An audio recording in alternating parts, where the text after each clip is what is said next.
They left with him in a stroller and came back carrying nothing. In a neighborhood where people mind their own business, one neighbor noticed something and said nothing. No crying, no car seat, no baby. And for nearly a week, nobody asked where baby Emmanuel was. Not the neighbors, not the authorities, not even the family. Because what people thought they were seeing was a happy family, but it was never what it seemed. And by the time the truth came out, the lies were layered, the damage was done, and a 7-month-old child had vanished under the illusion of normalcy. This is the story of baby Emmanuel, a missing infant, a fabricated kidnapping, and a case that might never have happened if just one person had spoken up. I'm Captain Joachim, and I am very pleased to have you here and watching. Please let me know where you are watching and supporting from in the comments. It's me and a lot to me. If there's one question that echoed louder than any other after Emmanuel Haro was declared missing, it was this: how was this allowed to happen? Because Jake Haro didn't just have a troubled past. He had a conviction. In 2018, he was found guilty of child cruelty after severely injuring his daughter. And still, he remained in the home. No court-mandated restrictions. No visible child welfare monitoring. No record that would flag him as a long-term risk. Prosecutors later called the sentencing shockingly lenient. Others called it deadly. And then, there was the Amber Alert that never came. Officials said they couldn't issue one because Rebecca's story lacked key details. No suspect description, no vehicle, no verifiable scene. But for critics, that wasn't good enough. A 7-month-old goes missing and we wait. Once again, the system asked for perfect information before taking perfect action. Pediatric oversight, not recorded. Welfare checks, not triggered. And despite previous domestic incidents in the home, there were no safety interventions. What this case exposed was a system built to react, not to prevent. And for baby Emmanuel, reaction came too late. We talk about justice, but sometimes justice isn't what happens in court. It's what should have happened long before. Even now, long after the arrests, many questions remain unanswered. Why did Rebecca Haro delay calling for help, or worse, fabricate the kidnapping story? What truly happened in the hours and days before August 14th? And perhaps the most heartbreaking question: where are Emmanuel's remains? Will his family and community ever have the closure they desperately need? How did prior convictions against Jake Haro fail to trigger the protective interventions that might have saved Emmanuel? Were the warning signs missed because of systemic failures? Or because a community, hesitant or afraid, chose silence? These questions linger like shadows, reminding us how much remains unknown and how much work still lies ahead. From the moment the 911 call came in, investigators were skeptical. The story was too cinematic. A mother attacked in broad daylight. A baby snatched without a trace. They needed evidence, and what they found was nothing. No footage of a suspect. No signs of a struggle. No witness backing up Rebecca's claims. Not even a timeline that made sense. Officers began pulling surveillance from every business near the Big 5 sporting goods parking lot. They cross-referenced timestamps, recovered GPS data, and checked phone records. Still no sign that Emmanuel had ever been there. Then came the search warrants. The Haro home in Cabazon was combed. Electronic devices were seized. Jake's car was impounded. The digital trail painted a darker picture, one of planning, deception, and erasure. The so-called kidnapping narrative collapsed under the weight of its own contradictions. Authorities publicly stated what they already knew. There was no abduction. The report was false. But perhaps the most unsettling part of the investigation was psychological. Jake Haro, now in custody, was brought to suspected burial sites. still wearing his orange jail-issued jumpsuit. Investigators weren't just looking for Emmanuel. They were watching Jake, studying his body language, his tone, his pauses, every hesitation, every misdirection. Because in cases like this, the truth isn't always in what someone says. It's in what they don't. It started with a call to police. A young mother, frantic. She claimed her baby had been kidnapped, snatched from his stroller while she was distracted in the parking lot of a Big Five sporting goods store in Yucaipa, California. The date was August 14, 2025. The child's name, Emmanuel Haro, just 7 months old. The kind of story that sparks immediate panic and instant sympathy. A missing infant, a stranger danger scenario, the kind of nightmare any parent fears. But almost immediately, the story didn't add up. Surveillance cameras didn't show what the mother described. There was no footage of an abduction, no witnesses, no car speeding away. And while the public held its breath, detectives quietly pulled the thread. 8 days later, on August 22nd, it unraveled completely.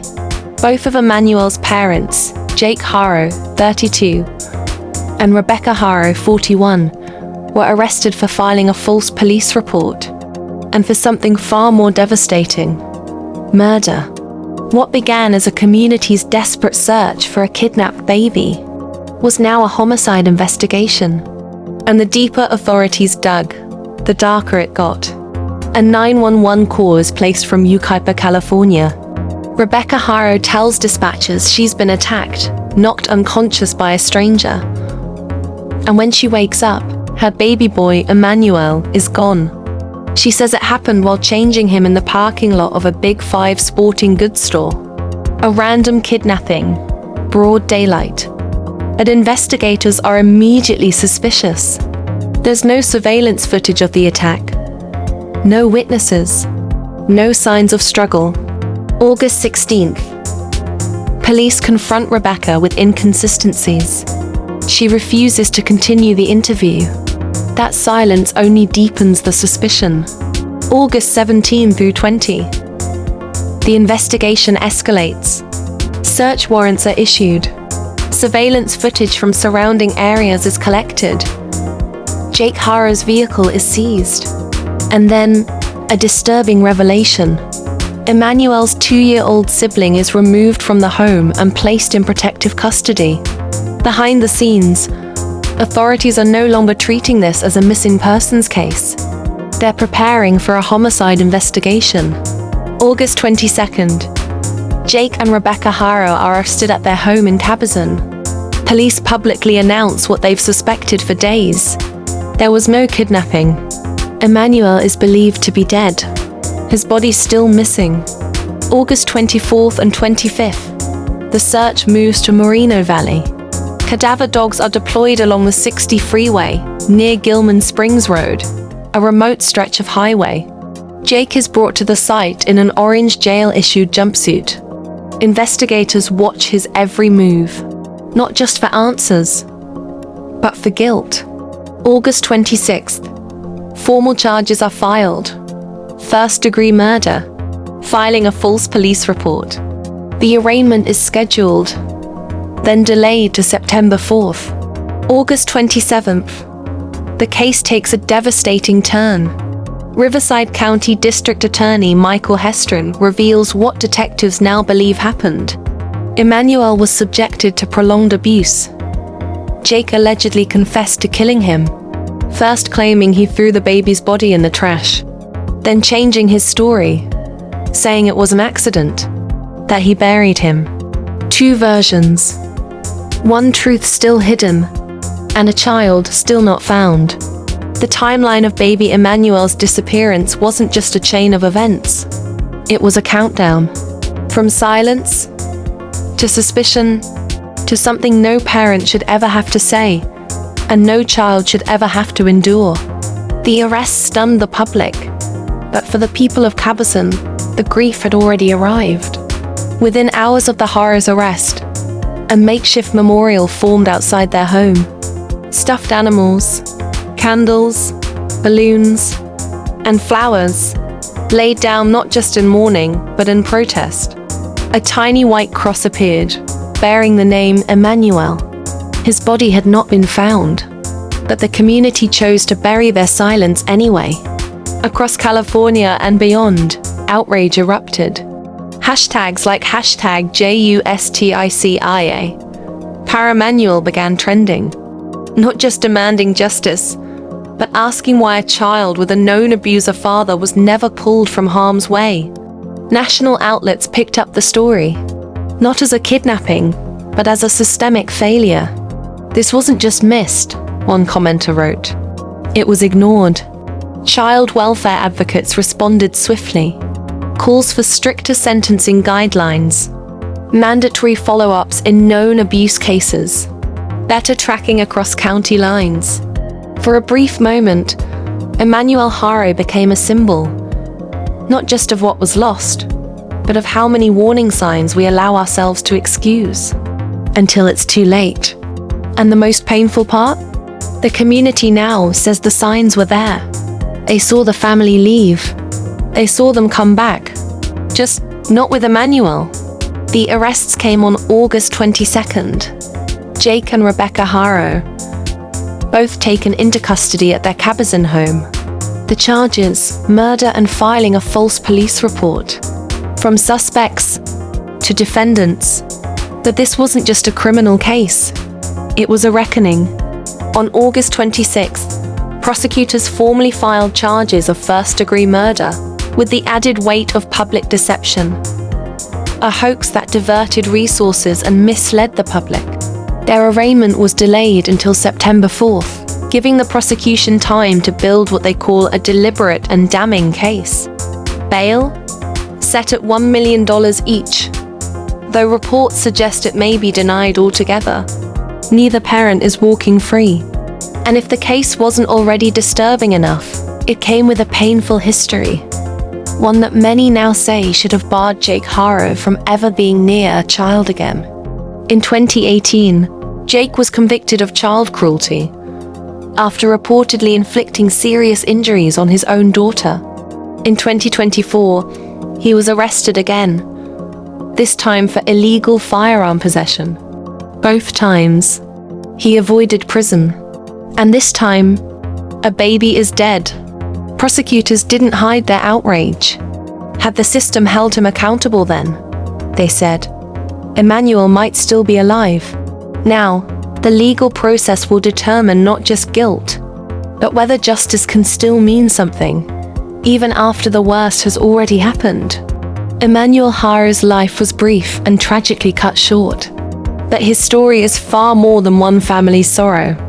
It is a call to look deeper at broken systems, missed opportunities, and the cost of silence. If we ignore the signs, if we choose not to speak, then we risk letting tragedy repeat itself, again and again. The true legacy of Emmanuel's story lies not just in justice served, but in the courage to act before it's too late. If you're watching this, and you've seen something wrong, something unspoken, you are not powerless. Speak now, before it's too late. Subscribe to Captain Joachim for stories that demand attention, demand justice, and comment below. Could a single neighbor's voice have changed Emmanuel's fate? This story deserves to be told, and it deserves to be heard.